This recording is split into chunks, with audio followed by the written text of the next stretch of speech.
నమస్తే తెలంగాణ అనేటటువంటి ఒక బద్మాష్ పేపర్ల మిత్రులారా ఏం వార్త రాస్తాడు వాడంటే కేసీఆర్ కట్టించిన రైతు వేదికల్లో రేవంత్ సర్కార్ పండుగనంట.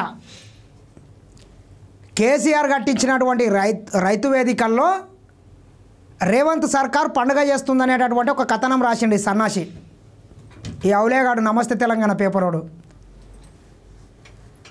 కేసీఆర్ కట్టియడానికి కేసీఆర్ ఏమో వాళ్ళ అప్ప జాగిరా ఆ రైతు వేదికలన్నీ ఎవని పైసలు 4.5 కోట్ల తెలంగాణ ప్రజలు కాయ కష్టం చేసి కట్టినటువంటి ట్యాక్సులతోని కట్టించినటువంటి రైతు వేదికలు అవి. మరి అవి కేసీఆర్ ఎట్లయితే మిత్రులారా? కేసీఆర్ తనకున్నటువంటి 600 ఎకరాల ఫామ్ హౌస్ల 1 ఎకరా అమ్మి ఏదన్నా ఒక ఊళ్ళో ఒక రైతు వేదికనో ఇంకోటి కట్టిస్తే అది కేసీఆర్ది అవుతుంది. కేసీఆర్ కుటుంబానికి సంబంధించినటువంటి జూబ్లీహిల్స్లో బంగ్లా ఉంటుంది ఒక కొంప, ఆ కొంపని అమ్మి నందినగర్లో ఆ కొంపని అమ్మి ఏడన్నా రైతు వేదిక కానీ ఇంకోటికి కట్టి ప్రభుత్వానికి దారదత్తం చేస్తే అది కేసీఆర్ది అవుతుంది. మరి ఇది ఎట్లా కేసీఆర్ది అవుతుంది? కష్టం చేసి కూలీ చేసి చెమటోడిసి కేసీఆర్ కష్టపడి కట్టించినాడు, మన పైసలు మనకు కట్టినాం. మరి అది కేసీఆర్ది ఎట్లయితుందో ఈ బద్మాసులకు ఈ పేపర్లో రాసే సన్నాసులకు తెలివి ఉండాలి. కాంగ్రెస్ పార్టీ కూడా 50 సంవత్సరాలు ఈ రాష్ట్రాన్ని పరిపాలించి అనేక ప్రభుత్వ రంగ సంస్థలతో పాటు ఈ కల్వకుంట్ల దొంగ దొరలు 30 సంవత్సరాలకు అమ్ముకున్నటువంటి ఔటర్ రింగ్ రోడ్ను కూడా కాంగ్రెస్ పార్టీ కట్టింది.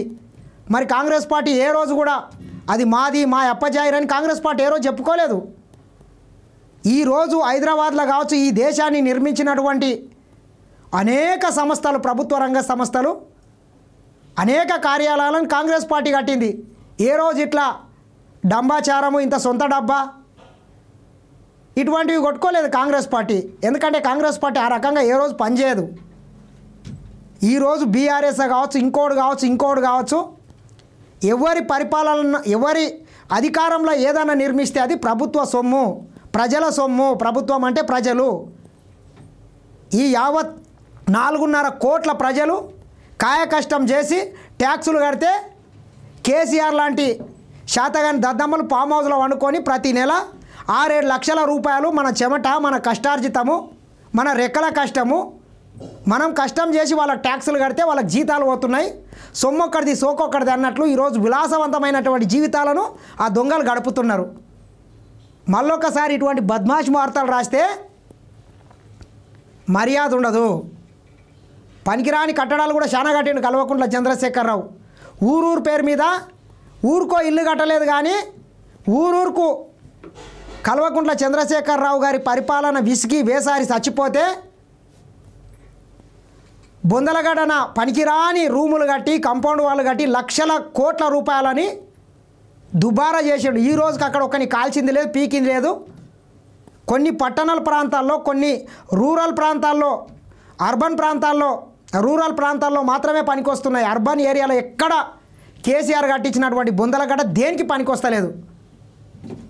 ఈరోజు కూడా కల్వకుంట్ల చంద్రశేఖరరావు కట్టించినటువంటి రైతు వేదిక నిరుపయోగంగా వాడి ఉన్నది. 40-50 లక్షల రూపాయలు వేస్ట్ అవి. దానివల్ల ఒరిగింది లేదు, పీకింది లేదు. ఏ రైతు పోయి సమావేశాలు పెట్టుకున్నాడు? దుబారా ఖర్చు చేస్తున్న గాడిది కొడికేవాడు.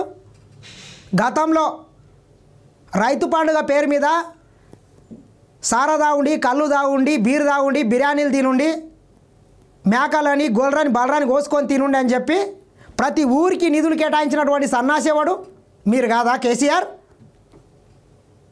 దుబారా ఖర్చుకు పెట్టింది పేరు నీవు. ఈ రాష్ట్ర ప్రజలు కట్టినటువంటి ట్యాక్సులతోని నీ అంగు ఆర్భాటాల కోసము ఈడ 100 మంది రైతులు చచ్చిపోతే ఏ ఒక్క రైతుకు ఒక పరిహారం ఇవ్వలేదు. కానీ మన పైసల్ని తీసుకొని పోయి పంజాబ్ రైతులకు, హర్యానా రైతులకు పప్పు పలారం లాగా పంచిపెట్టినటువంటి ఘనత మీది. ఇటువంటి వార్తలు రాస్తే మాత్రము మరొకసారి చూడండి ఏం రాసిండాడు. 2601 రైతు వేదికలను కట్టించిన నాటి సీఎం కేసీఆర్ అంట. ఇప్పుడు వాటిలో రేవంత్ సర్కార్ రైతు నేస్తం ప్రోగ్రాం పైసా ఇవ్వకుండా సౌకర్యాలు కల్పించాలని ఏఈఓలకు కాంగ్రెస్ ప్రభుత్వం ఆదేశమంట. ఫ్లెక్సీలు టిఫిన్లు ఖర్చుల భారమంతా ఏఈఓలపైనే తానెక్కడా తేవాలని ఆగ్రహం అంట. ఇట్లా అన్ని పనికిమాలే వార్తలు, బద్మాష్ వార్తలు రాసి పబ్బం గడుపుకుంటున్నారు. ఇకనైనా ఇటువంటి బంద్ చేస్తే బాగుంటుంది.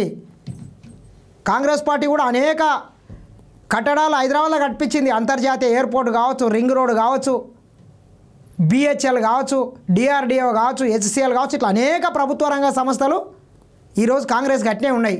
ఏ రోజు అట్లా డంబాచారం కొట్టుకోలేదు, ఈ రకంగా చిల్లర రాతలు ఏ రోజు రాయలేదు. కావున ఖబర్దార్, ఇకనైనా ఇటువంటి లంగ వార్తలు, ఇటువంటి దొంగ వార్తలు రాయకుండా ఉంటే బాగుంటుందని మరొక్కసారి కేసీఆర్ ఫ్యామిలీని హెచ్చరిస్తున్నా. చూస్తూనే ఉండండి SN TV.